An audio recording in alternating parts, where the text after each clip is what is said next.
नबी रहमत अलैहिस्सलाम ने फरमाया, बनी इसराइल का एक वाकया है। एक खूबसूरत जवान था, एक औरत का दिल आ गया उस पर। ये याद रख लें, हम लड़कों को मना करते रहते हैं, लेकिन हमें घर की बच्चियों पर भी तवज्जो देनी होगी, हमें उनके खून पर भी निगरानी करनी होगी, हमें वहां भी गौर करना होगा।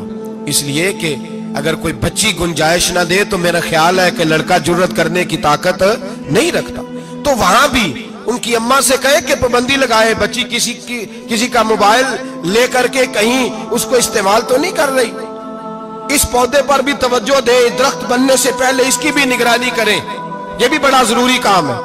औरत का दिल आ गया तो नबी पाक अलैहिस्सलातु सलाम फरमाते, उसने कोई बहाना लगाया, किसी को कहा कि उस नौजवान को बुला के लाओ, उसको कहो कि हमने कोई गवाही लेनी है तुझसे। वो नौजवान आया, एक कमरे में दाखिल हुआ तो अगले कमरे में ले गए, वहां दाखिल हुआ तो उससे अगले कमरे में ले गई, वो दाखिल हुआ तो इसी तरह 7 मुकफ्फल कमरों में ले गई।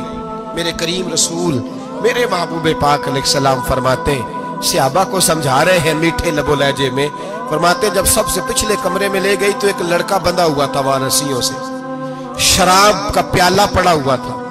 और बीबी कहने लगी, कोई गवाही शवाही नहीं लेनी, तुझे इसलिए बुलाया है कि तेरे ऊपर दिल आ गया है, अब मेरे साथ मुंह काला कर।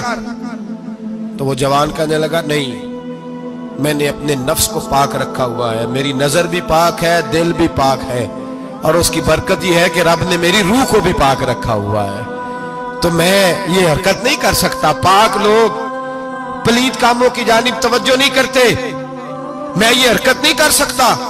इकबाल ने अपने बेटे को दुआ दी थी, उसने कहा था, हया बाकी नहीं है जमाने की आंख में, खुदा करे कि रहे तेरी जवानी बेदाग, खुदा करे कि रहे तेरी जवानी बेदाग।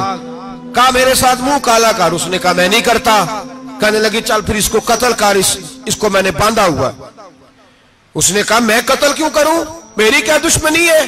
कहा फिर शराब पियो, कहा मैं शराब भी नहीं पीता।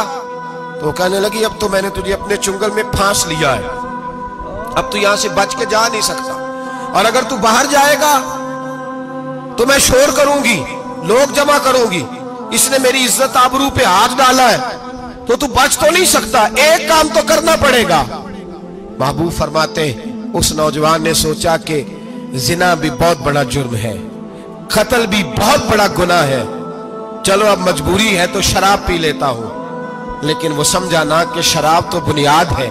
उसने एक प्याला जो पिया, कहने लगा एक और दे दो, दूसरा पिया तो कहने लगा एक और दे दो।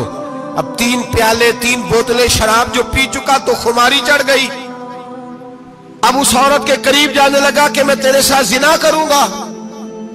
उसने कहा जब तक मैं करीब नहीं आने दूंगी जब तक तू इसे कत्ल न करे।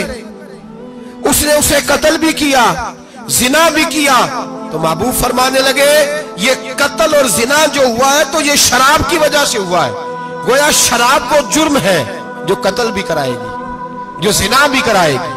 और अगर आप नशई को देखें, अगर आप शराबी को देखें, तो क्या वो डकैतियां नहीं करता फिरता, वो चोरियां नहीं करता, वो अपनी ही माँ का जेवर नहीं बेच आता, वो अपनी ही बहन का पड़ा हुआ जहेज नहीं बेच आता, वो अपने ही घर में डाके नहीं डालता, वो अल्लाह के घर मस्जिद में आकर के चोरी नहीं करता,